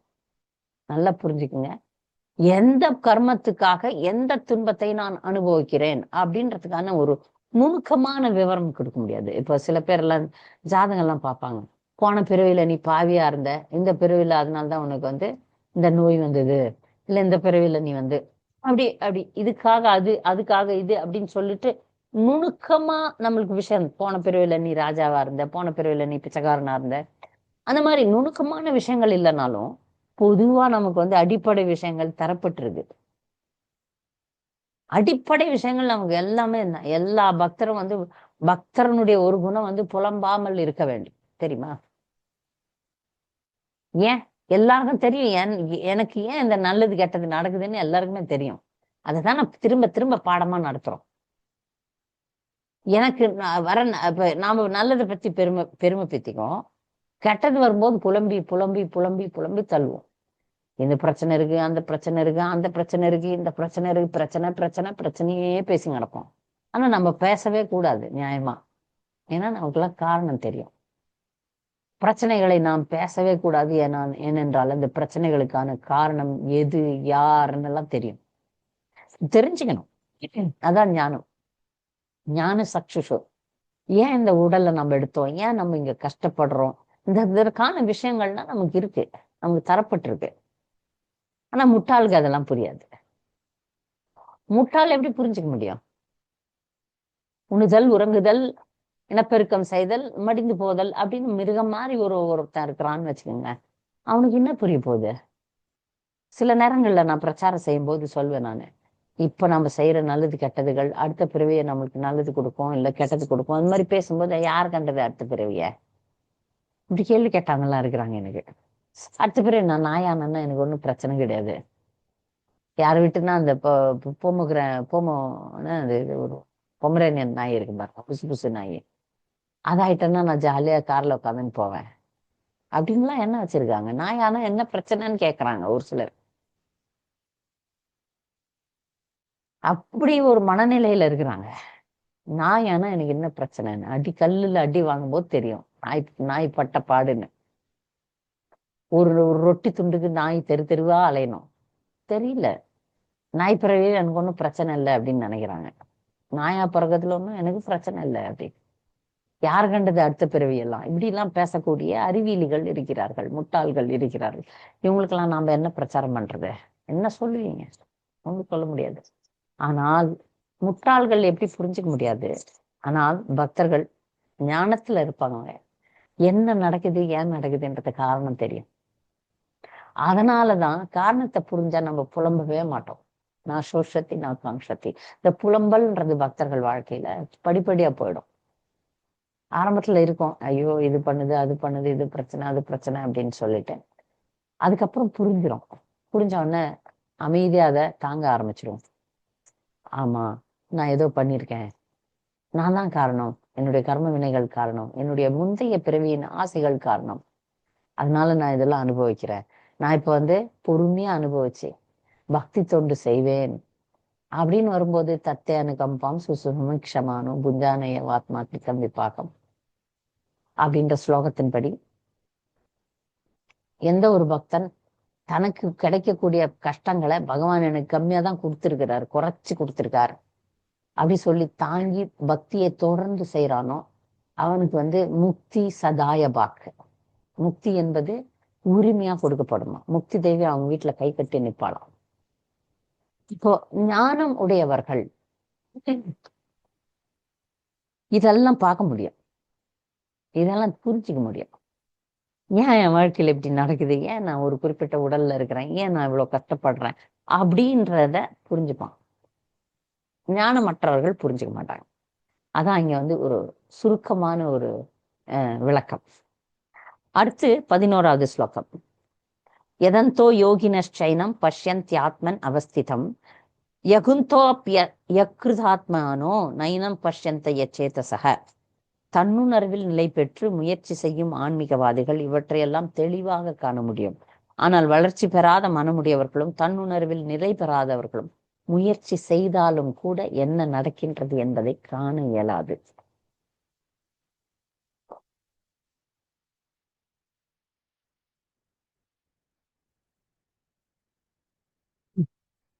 பக்தி தோண்டுல இருக்கிற யோகிகளுக்கு மட்டும்தான் தனக்கு என்ன நடக்குதுன்றதை புரிஞ்சுக்க முடியும். நம்ம எல்லாம் புரிஞ்சுக்கிறோம், அப்பப்போ திருப்பி புரிஞ்சுக்காம புலம்புறோம். நமக்கும் தெரியும், எல்லாருக்குமே தெரியும். எல்லாருக்கும் நம்ம ஏன் கஷ்டப்படுறோம்னு நல்லாவே தெரியும். ஆனால் சில நேரத்துல பக்தர்கள்லாம் சொல்லுவாங்க, மூத்த பக்தர்கள்லாம் சொல்றாங்க, நீ உனக்கு தெரிஞ்சது தானே, இது தெரியாத விஷயம் கிடையாது, ஏன் புலம்புற? பௌதிக உலகத்துல இப்படிலாம் மக்கள் இருப்பாங்க, இப்படிலாம் துன்பங்கள் வரும் அப்படின்றது தெரிஞ்சது தானே, ஏன் புலம்புற அப்படின்னு சொல்லிட்டு பெரியவர்கள் சொல்றதை நம்ம கேள்விப்பட்டிருக்கிறோம். அப்போ ஆன்மீகவாதிகள்லாம் இந்த உலக இந்த இந்த இந்த இந்த ஜீவனுக்கு என்ன நடக்குதுன்றதை புரிஞ்சுப்பாங்க. இந்த புரிதல் இந்த துன்பங்களை தாங்குற சக்தியை கொடுத்துரும்.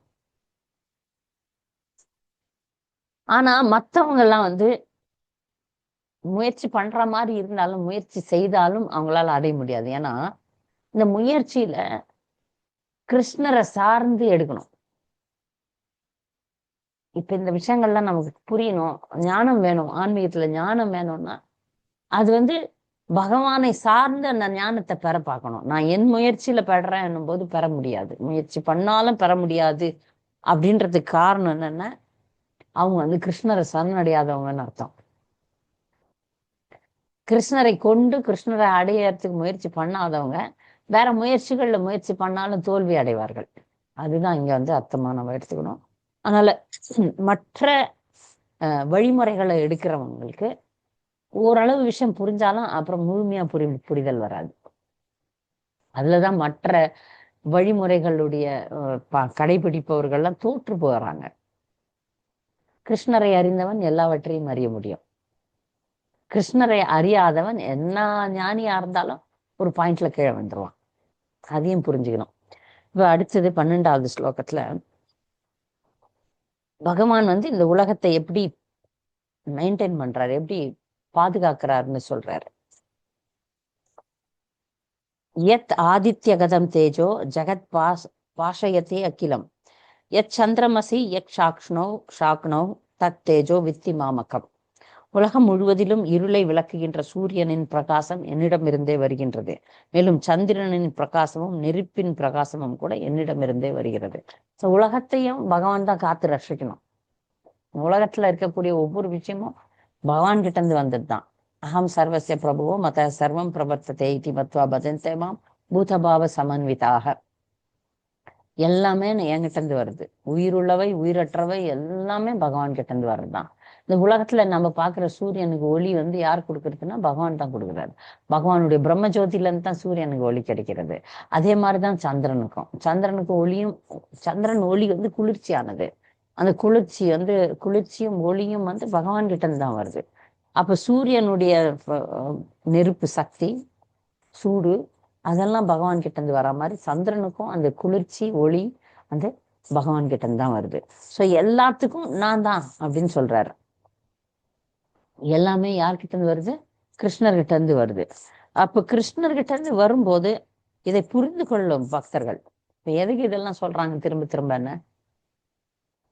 நீ இதெல்லாம் புரிஞ்சுக்கலன்னா இங்க இருந்து சிக்கிக்கொள்வாய். இந்த உலகத்துல இந்த விஷயங்களை தெரிஞ்சுக்கணும்.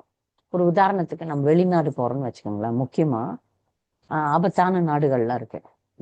சவுதி அரேபியான்னு ஒரு நாடு இருக்கு. அதுக்கு நான் ஒரு முறை நாங்க போனோம். என்னுடைய கணவர் போனதுனால நானும் கூட போனேன். அந்த பாஸ்போர்ட்ல விசா கொடுக்கும்போது அந்த பாஸ்போர்ட் மேலேயே ஒட்டி இருக்குங்க, சவுதி அரேபியாவுக்கு போதைப் பொருட்களை கொண்டு போவது மரண தண்டனையை கொடுக்கும் அப்படின்னு. மரண தண்டனை, death penalty will be given. இன்னும் நீங்க தெரியாம ஒரு போதைப் பொருளை கடத்தின்னு போறீங்கன்னா அவ்வளவுதான், அங்கேயே பிடிச்சி உங்களுக்கு மரண தண்டனை உண்டு. அப்போ ஒரு நாட்டுல நம்ம போறோம் வாழறோம்னா அந்த நாட்டினுடைய சட்டத்திட்டங்களை தெரிஞ்சுக்கணும். எனக்கு தெரியாதுன்னு சொல்லக்கூடாது, சொல்ல முடியாது. நான் இங்கதான் வாழறேன், ஆனா எனக்கு இந்த சட்டம் எல்லாம் தெரியாதுன்னு சொன்னா சட்டத்துல ஒத்துக்க மாட்டான். போலீஸ் கிட்ட போய் நான் இந்த இது எனக்கு நான் பண்ணக்கூடாதுன்னு தெரியாது, நான் அதை எப்படி சொல்ல முடியும்? இந்த நாட்டுல வாழும்போது இந்த சட்டத்திட்டங்களுக்கு நான் கட்டுப்பட்டு தான் வாழ வேண்டும், இல்லைன்னா தண்டனை. அதே போல இந்த பௌதிக உலகத்துல நம்ம வாழும்போது இந்த பௌதிக உலகத்தினுடைய சட்டத்திட்டங்களை அறிந்து கொள்ள வேண்டும். எனக்கு தெரியாத அப்படின்னு சொல்ல முடியாது. அதுக்குரிய அந்த மேலாளர்கள்லாம் தண்டனையை கொடுக்குறாங்க. இப்படிதான் வாழணும்னு இருக்கு, நீ உனக்கு எனக்கு தெரியலன்னு நீ சொல்ல முடியாது. நீ 6 அறிவு உள்ள ஒரு மனிதன், மாமிசம் சாப்பிடக்கூடாது அப்படின்னு ஒரு சட்டம் இருக்கு. ஆனா எனக்கு தெரியல அப்படின்னு நான் சொல்ல முடியாது. எங்க மதத்துல எல்லாம் அதெல்லாம் இல்லை அப்படின்றாங்க. எந்த மதமா இருந்தா என்ன, மனிதனுக்குரிய சட்டம் இருக்கிறது. உனக்கு தெரியலன்னா அவன் நீ தண்டனை பெறுவாய். அதுல ஒரு சந்தேகமும் கிடையாது. ஒரு சந்தேகம் கிடையாது. நீ எங்க மதத்துல இதெல்லாம் இல்லை, எங்க மதத்துல நாங்க என்ன வேணா ஆட்டம் போடலாம் அப்படி கிடையாது. மதம் அதாவது சட்டம்ன்றது எல்லாருக்கும் ஒண்ணுதான். சூரியன் எல்லாருக்கும் ஒண்ணுதானுங்க. சூரியன், சந்திரன், காத்து, எல்லாம் அதே மாதிரி சட்டமும் எல்லாருக்கும் ஒண்ணுதான். இந்த மதத்துக்கு ஒரு சட்டம், அந்த மதத்துக்கு ஒரு சட்டம் எல்லாம் கிடையாது. சட்டம் என்பது எல்லாருக்கும் ஒண்ணுதான். கடைபிடிக்கணும், அதுக்குரிய தண்டனை யாரா இருந்தாலும் அனுபவிச்சுதான் ஆகணும். தெரியல, அவங்க அறியாமையில இருக்காங்க, அதுக்கு தான் நம்ம பிரச்சாரம் பண்ணணும்னு. அறியாமையில இருந்தாங்கன்னா அது அறியாமைக்குரிய தண்டனை அனுபவிச்சுதான். எனக்கு தெரியாதுன்ட்டு நான் ரயில் தண்டவாளத்துல போய் படுத்துக்க முடியாது. ரயில் ஏத்தி சாவடிச்சிடும் நம்மளுக்கு, இல்லையா? எனக்கு தெரியாது இது விஷம்னு தெரியாதுன்னு குடிக்க முடியுமா விஷத்தை? தெரிஞ்சிருக்கணும், இதெல்லாம் அறிந்திருக்க வேண்டும். அப்போ ஒரு கேள்வி வருது, ஏன்னா கிருஷ்ணர் பயமுறுத்துறாரா? இப்படி எல்லாம் இருந்தாதான் நீ நல்லா இருக்க முடியும்ட்டு பிளாக்மெயில் ஆகுது. இதெல்லாம் தெரிந்து கொள்ள வேண்டும்னு ஒரு கட்டாயம் மாதிரி, கட்டாயம் கிடையாது. இப்போ ஒரு மிகப்பெரிய பொருட்காட்சிக்கு ஒரு பெற்றோர்கள் ஒரு சின்ன குழந்தைய கூட்டின்னு போறாங்க. பொருட்காட்சியில நிறைய விஷயங்கள் இருக்கும். கலர் கலரா அங்க ஓடும், இங்க ஓடும், இது ஓடும், அது ஓடும், ஷாப்பிங் இருக்கும், இதெல்லாம் சுத்தம், அதெல்லாம் பார்த்துருப்பீங்க பொருட்காட்சியில.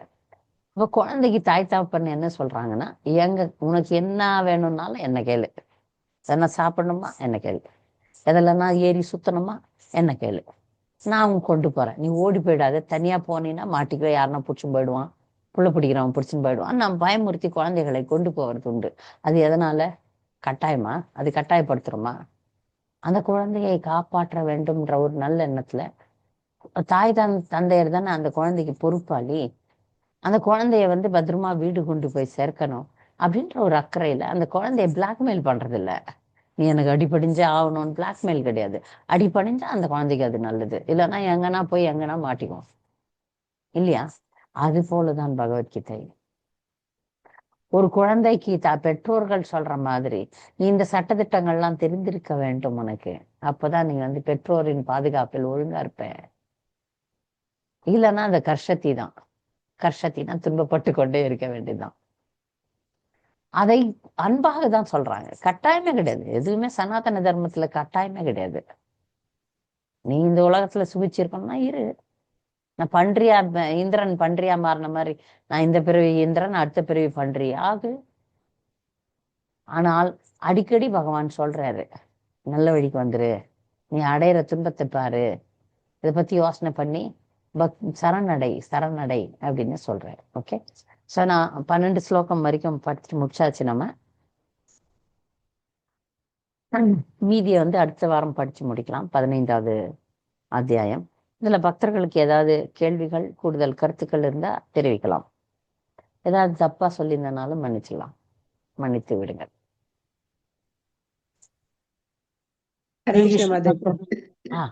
சுதா மாதாஜி. மாதாஜி, நீங்க உங்களுடைய பின்னாடி அந்த பேக்ரவுண்ட் வானத்துல தேவன் சொல்ற மாதிரி இருக்கு. எதெல்லாம் பாருங்க, நான் ஏதாவது நல்லதா வைக்கலான்னு பார்த்தா இதுதான் கிடைச்சதுங்க. இல்ல, இது நல்லா இருக்கு. வானத்துல எங்களுக்கு கடவுளே சொல்ற மாதிரி. ஐயோ, வேற எதுனா இந்த பின்னாடி பீரோ இருக்குது, அது இருக்குது, இது இருக்கு தெரியும்ட்டு தான் அதை மறைக்கிறதுக்காக இதை போட்டு வச்சிருக்க மாட்டேன். சூப்பரா இருக்கு மாதாஜி. நன்றி. நீங்க கேள்வி கேட்டீங்கன்னு பார்த்தா நீங்க அதை ஒண்ணு சொல்லுங்க.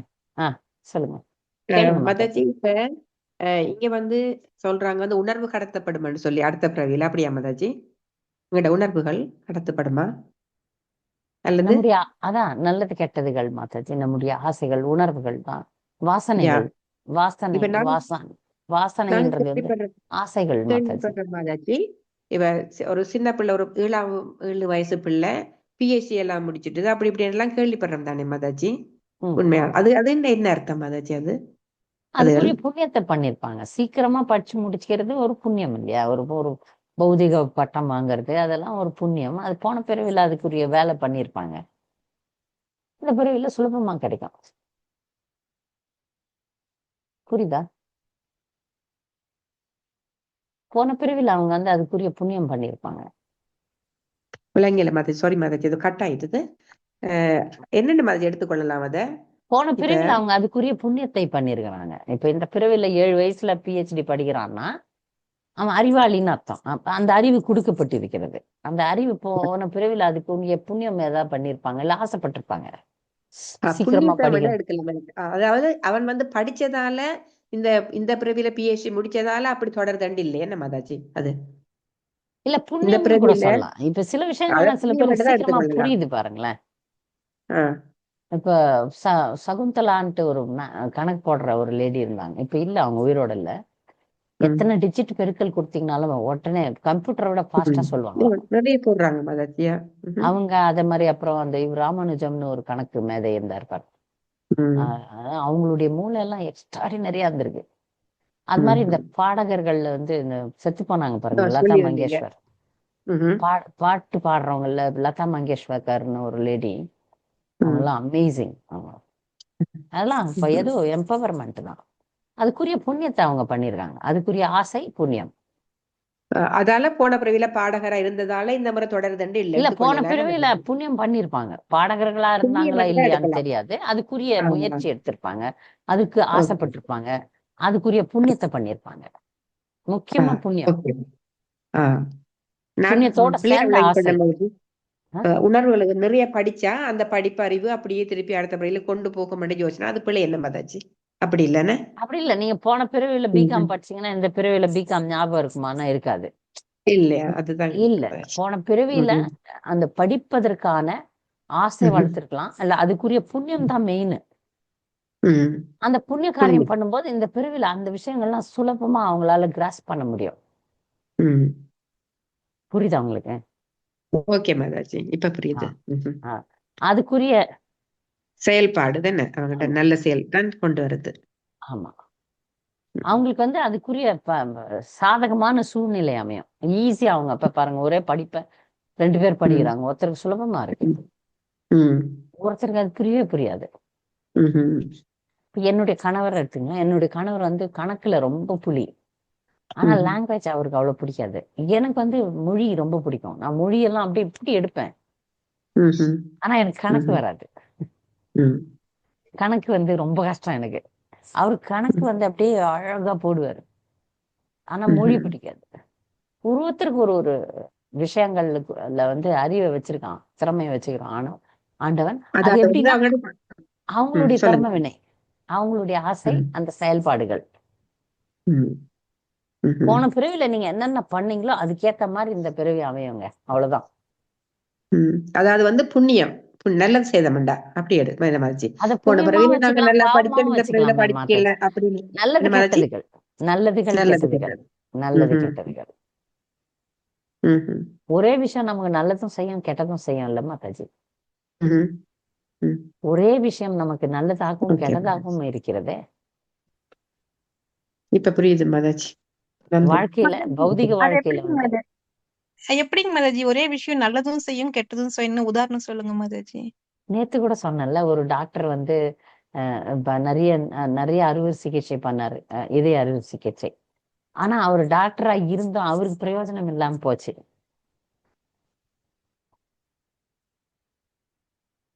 புரியுதா உங்களுக்கு? அவருக்கு அவர் டாக்டரா இருந்து மத்தவங்களுக்கு தான் உதவி பண்ணாரு, ஆனா தனக்கே உதவி பண்ண முடியல.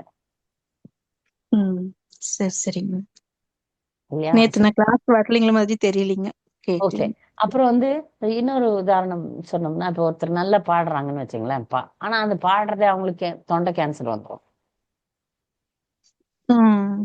பாடினே இருந்தாங்கன்னா தொண்டை போயிடும். அதே நல்லது அதே கெட்டது. அது கேன்சர் வந்து சீக்கிரம் செத்து போகலாம். அந்த மாதிரி ஒரே விஷயம் வந்து நல்லதாகவும் அமையும் கெட்டதாகவும் அமையும், சொல்ல முடியாது. எது எங்க எப்படி நமக்கு வேலை செய்யும்ன்றது வந்து நம்முடைய பூர்வ ஜென்ம புண்ணியம் பாவம் அதை பொறுத்து. ஆனா எப்போ நீங்க பக்தரா மாறுறீங்களோ அப்போ உங்களுக்கு பக்திக்கு அனுகூலமாக விஷயங்கள் நடக்கும். நீங்க பக்திக்கு ஒரு ஒரு படி நான் வந்து இந்த பிறவியில முடிக்கிறேன்னு நினைச்சீங்கன்னா கூட போதும், கடவுள் உதவி பண்ணுவாரு. இந்த பிறவியில நம்ம எதையாவது இதை விட்டு தள்ளணும்னு நினைக்கிறேன் கிருஷ்ணா அப்படின்னு நீங்க ஒரு முறை சொன்னீங்கன்னா கூட போதும் மாதாஜி, உங்களுக்கு சரிங்க. அதுக்கான சாதகமா உங்க வாழ்க்கையை மாத்தி அமைச்சிடுவார் பகவான். இது கண்டிப்பா நடக்குது. அதனால பக்திக்கு பக்தியில நீங்க தீவிரவாதத்தை காட்டுங்கள், அப்போதுதான் கர்ம வினையை நிறுத்த முடியும். இல்லைன்னா நிறுத்தவே முடியாது. நிறைய பேர் ஆஹ் இதை செய்தால் நான் யூடியூப்ல வீடியோஸ் நிறைய போடுறான், இதை செஞ்சா கர்ம வினைகள் நீங்கும் அப்படின்னு. எப்படி நீங்கும்? பக்தி செய்யாம கர்ம வினைகள் நீங்க வாய்ப்பே கிடையாது. கிருஷ்ணரை சரணடையாமல் கர்ம வினைகள் போகிறதுக்கு வாய்ப்பே கிடையாதுங்க. கிருஷ்ணரை முழு சரணாகதி எடுத்தால் ஒழிய, ஒரு சிலர் அது பாருங்க, சுதர்சன ஹோமம் வைக்கிறோம் வாங்க கர்ம வினை எல்லாம் போயிடுது. கர்ம வினை நீங்க எப்ப முதல் இனிஷியேஷன் எடுத்தீங்களோ அப்பவே போயிடுச்சுங்க. குருதேவர் மொத்தத்தையும் வாங்கிட்டாரு. ஆனாலும் நம்ம தொடர்ந்து பண்ணிட்டு இருக்கிறோம்ல, அதுக்காக அனுபவிச்சுட்டு இருக்கிறோம். அதனால நம்ம முழுசா கிருஷ்ணா சரணம் அப்படின்றதுல தீவிரமா இருந்தோம்னா நிறுத்த முடியும். இதுதான் நம்ம முதல்ல கத்துக்க வேண்டிய பாடம். முழு சரணாகதி எடுக்கும்போது இந்த மாதிரி எந்த ஒரு விஷயத்துக்கும் நம்ம ஈடுபாடு காட்டக்கூடாது. சில பேர் சில விஷயங்களை பார்த்து அப்படியே வாயை பொழப்பாங்க. உலக பேரழகியை பார்த்து ஒரு சிலருக்கு ஆசையா இருக்கும். பக்தர்கள் ரொம்ப ஜாகிரதையா இருக்கு. இது எதுக்கு? அப்புறமா அறிவாளிங்களை பார்த்து வாயை பொழக்கிறது, யாருன்னா பிஹெச்டி படிச்சிட்டாங்கன்னா அதை பார்த்து வாயை பொழக்கிறது. இந்த மாதிரி பௌதிகமான விஷயங்கள் எதுலயும் நம்ம அதீத பற்று வைக்காதீங்க. அது நம்மளை திரும்பி வர வைக்கும்.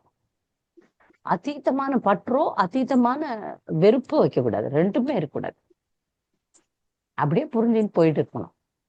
எந்த ஒரு விஷயத்துக்கும் அதிகமான முக்கியத்துவம் தரும்போது அதுவாக நாம் அடுத்த பிறவி மாறிடுவோம். புழு ஒரு புழு உள்ள உட்காந்துன்னு பட்டாம்பூச்சியே நினைக்குமா, அது நீங்க தெரியும். அது உதாரணம். இது உள்ள உட்காந்துன்னு ஒரு கூண்டுல உட்காந்துன்னு அது பட்டாம்பூச்சியை மெடிடேட் பண்ணி அந்த புழு பட்டாம்பூச்சியா மாறுது. இது இப்போதைக்கு உதாரணம், நீங்க பார்க்கலாம். ஒரு புழு போய் அப்படியே கூடு கட்டின்னு உட்காந்து இருக்கும், அப்புறம் அது வெளியே வரும்போது அது பட்டாம்பூச்சியா வெளியே வரும். ஏன்னா அது ஃபுல் தியானம் பண்ணுமா, பட்டாம்பூச்சி ஆகணும், பட்டாம்பூச்சி ஆகணும், பட்டாம்பூச்சி ஆகணும். அப்படித்தான் நம்ம வாழ்க்கை. அதனால நாம எதை ஆகணும்? நம்ம பக்தர் ஆகணும், கிருஷ்ணர்கிட்ட போகணும், கிருஷ்ணருடைய பக்தர்களுக்கு தொண்டு புரியணும். அப்படிதான் நம்ம எண்ணங்களை மாத்தணும். அப்படி எண்ணத்துக்கு அத்தனை வலிமை இருக்குதுங்க மாதாஜி. எண்ணத்துக்கு அவ்வளவு வலிமை இருக்குது. எண்ணங்கள் தான் செயலாகுது இல்ல, செயலாகுது இல்ல. எண்ணங்கள் செயலாகுது இல்ல. எண்ணங்கள் தான் உங்களுக்கு பொருட்களாக பரிணமிக்கின்றது. அப்போ அதுக்கு உதாரணம், பௌதிக உதாரணம். ஒரு சின்ன குழந்தைக்கு ஒரு குழந்தைய 2 குழந்தைய முதல்ல ஏரோப்ளேனை கண்டுபிடிச்சது ரைட் பிரதர்ஸ் அப்படின்னு ஒருத்தவங்க. அதுக்கு முன்னாடி வேற அதை பத்தி வரலாற்றுல விவரங்கள் நல்லா சொல்லப்படலன்னா அவங்க கொஞ்சமா தான் கண்டுபிடிச்சாங்க. அவங்க ஒரு பையனுடைய அம்மா அந்த ஏதோ கனவுல கண்டிருக்கா, அந்த தாய் பறக்கிற மாதிரி, வானத்துல பறக்கிற மாதிரி. அப்ப குழந்தைய பெற்று வளர்க்கும் போது அவ சொல்லியிருக்கா, கண்ணா நீ பறக்க போற, கண்ணா நீ பறக்க போறன்னு. அந்த குழந்தைக்கு நம்ம பறக்க போறோம்னு எழுதப்பட்டிருது மனசுல. அதனால அதை ஆராய்ச்சி பண்ணி ரைட் பிரதர்ஸ்க்கு முன்னாடி ஏரோப்ளேனை கண்டுபிடிச்ச ஒரு பையன். அந்த பையன் யாருன்னு பேர் தெரியல, ஆனா இந்த மாதிரி உதாரணத்துக்காக நாங்க படிச்சிருக்கோம். அப்ப அவன் ஏரோப்ளேனை கண்டுபிடிச்சு பறந்தானா. அப்போ சில விஷயங்கள் திரும்ப திரும்ப திரும்ப திரும்ப எழுதப்படும் போது அதுக்கே முக்கியத்துவம் தந்து அதுவாகவே நாம் மாறுகிறோம். இப்ப நிறைய மாமிசம் சாப்பிட்றவங்க எல்லாம் இது காட்டு விலங்குகளாக மாறிடுவாங்க. நிறைய மாமிசத்து மேல இருக்கிற ஆசையினால. நிறைய பால் உணர்வு ஆசை, உடல் உறவு ஆசை இருந்துச்சுன்னா அடுத்த பிறகு புறாவா மாறிடுவாங்க. புறாதான் நிறைய உடல் உறவு வச்சுக்குமா. அது மாதிரி ஒரு விஷயத்துக்கான நிறைய பேர் இப்ப உடம்ப காட்டின்னு திரியிறாங்க. பெண்கள் குறிப்பாக காலை காட்டின்னு கேட் வாக்குன்னு நடக்கிறாங்க பாருங்க. கண்டபடி உடம்பு காட்டுறது, உடம்புல மேல துப்பட்டா போடாம போறது, உடம்ப காட்டணும்னே வாழற பெண்கள்லாம் மரமா நிற்பாங்க. அதெல்லாம் தண்டனை இருக்கு. ஓய் நீ நிர்வாணமா நிக்கணும்னு ஆசைப்படுறியா? நிர்வாணமா நிக்கிறது மரம்தான், மரமாயிட. நாம் செய்கின்ற நல்லதுகள் கெட்டதுகள் நாம் எதற்கு முக்கியத்துவம் தருகிறோமோ அதெல்லாம் நம்முடைய அடுத்த பிறவியை நிர்ணயிக்கும். அதுதான் நாம தான் அடுத்த பிறவியை நம்ம டிசைன் பண்றதே நாம தான். ஆனா அதை நமக்கு புரியாது. சில நேரத்துல நானா அப்படின்னு யோசிப்போம். நம்முடைய வாழ்க்கையில இருக்கிற ஒவ்வொரு விஷயமும் நம்ம போன பிறவில பண்ண நல்லது கெட்டதுக்கு ஏத்த மாதிரி கொடுக்கப்பட்டிருக்கிறது. நம்ம மனசு ஏத்துக்காது. நான் இவ்வளவு பெரிய பாவத்தை பண்ணனா, எனக்கு என்னத்துக்கு இந்த பெரிய தண்டனை? நான் என்ன பண்ணேன்? எனக்கு ஏன் இந்த இந்த இந்த இவ்வளவு பெரிய தண்டனை? நான் அவ்வளவு கெட்டவளா? அப்படிலாம் யோசிக்க தோணும். ஆனா அதெல்லாம் இருக்கு. அதெல்லாம் பண்ணியிருக்கோம். இல்லைன்னா வராது. கணக்கு தப்பாவே ஆகாது. மேல இந்த இந்த பகவானுடைய கணக்கு தப்பா போகாது. ஜட்ஜ்மெண்ட் இங்க வேணா தப்பு கொடுத்துடலாம். இங்க பணத்தை கொடுத்தா ஜட்ஜ் வந்து தீர்ப்பை எழுதி போட்டுடுறான் இஷ்டத்துக்கு. ஆனா அந்த தீர்ப்புல தப்பே வராது. ஆனால் நாம் அனுபவிக்கும் நல்லதுகள் கெட்டதுகள் நமக்கு கொடுக்கப்பட்ட விஷயங்கள்லாம் நாம கொண்டாடுறதுதான். அது தெரிஞ்சுக்கணும்னா அதுக்கான முயற்சி செய்வோம். இனிமேலாவது ஒழுங்கா இருப்போம். நம்ம அடுத்த பிறவியை நல்லா அமைப்போன்றது இல்லை நமக்கு. அடுத்த பிறவியில் நாம் பக்தர்களாக இருப்போம். அவ்வளவுதான் நம்ம கேட்கறது. மம ஜன்மனி ஜன்மனீஸ்வரே பவதாத் பக்திரா ஹைத்துக்கித்துவை. நீ எத்தனை ஜன்மம் எதனா பண்ணு, ஆனா நான் உன்னை மட்டும் நினைக்கிற மாதிரியே வை. அவ்வளவுதான். இது ஒரு ஒரு பிரார்த்தனை போதும். மம ஜன்மனி ஜன்மனீஸ்வரே பவதாத் பக்திரா ஹைத்துக்கித்துவை. எனக்கு எதனா கொடுக்கணும்னா எனக்கு இதுதான் வேணும், பக்தி தான் வேணும். ஹைத்துக்கித்துவை. எந்த எதிர்பார்ப்பும் இல்லாம, எந்த ஒரு உள்நோக்கமும் இல்லாமல் தொடர்ந்து இடையராது செய்யக்கூடிய பக்தியை மட்டும் நம்ம கேட்போம். மற்றதெல்லாம் அவர் பார்த்துக்குவார். கொண்டு போய் வச்சுப்பாரா, இல்ல சகிகளுக்கு சகிகளாக தேவையா வச்சிருவாரா, நம்ம சொரூபம் கொடுக்குறாரா, ஆன்மீக உலகத்தை கொடுக்குறாரா, அதெல்லாம் உன் விருப்பம். எற்றைக்கும் ஏழு பிறவிக்கும் உன் தன்னோடு உற்றாமையாவும் உமக்கே நாம் ஆட்செய்வோம். மற்ற நம் காமங்கள் மாற்றேலோ ரெம்பாவா. இது ஒண்ணு போதும். நான் வேற எதுவும் நான் வந்து அழகி ஆகணும், நான் பணக்காரன் ஆகணும், நான் இப்படி ஆகணும், நான் அப்படி ஆகணும், அதெல்லாம் நான் கேட்கல. 1000 காதுகள் வேணும் உன்னை பத்தி கேட்கறதுக்கு. பக்த சங்கம் வேண்டும். எப்போதும் பக்த சங்கத்துல இருந்துட்டு உன் துதி பாட வேண்டும்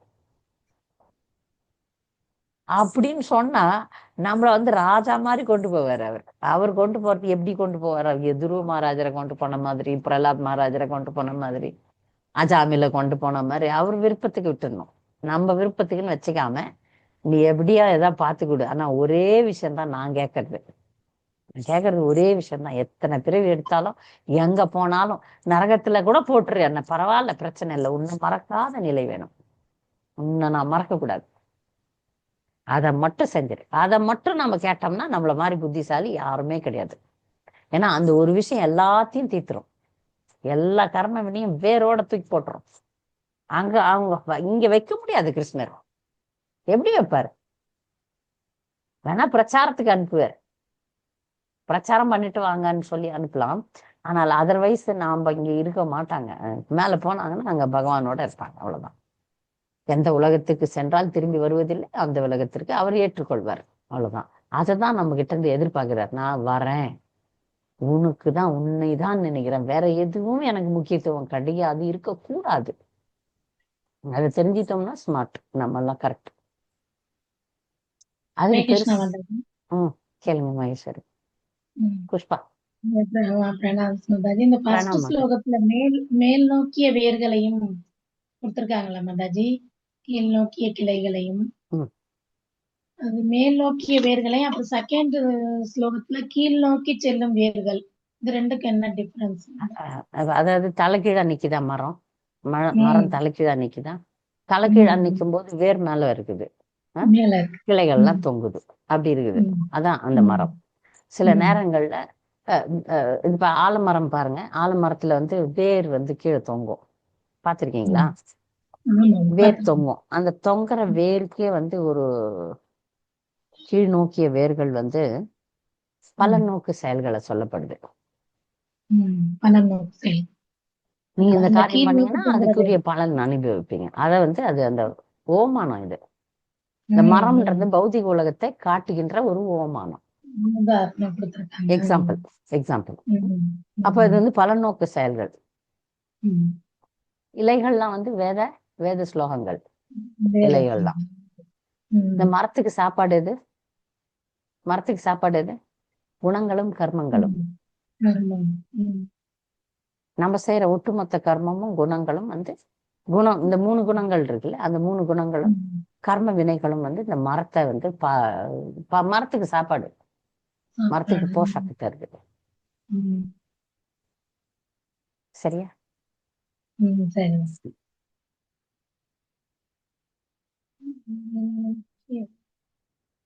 வேற ஏதாவது கேள்விகள்? சரி, தேங்க்யூ. தேங்க்யூ. ஹரே கிருஷ்ணா. வகுப்பு முடிச்சிடலாம். பக்தர்களுக்கு மிக்க நன்றி. ஏதாவது தவறாக சொல்லியிருந்தால் மன்னித்து விடுங்கள். வாஞ்சா கல்பதருபஸ்த கிருபா சிந்துபியவச்ச பதிதானாம் பாவனேபியோ வைஷ்ணவேபியோ நன்றி மாதாஜி. நன்றி. ஹரே கிருஷ்ணா. ஹரே கிருஷ்ணா. हरे कृष्णा माता जी, प्रणाम। பிரணாம்.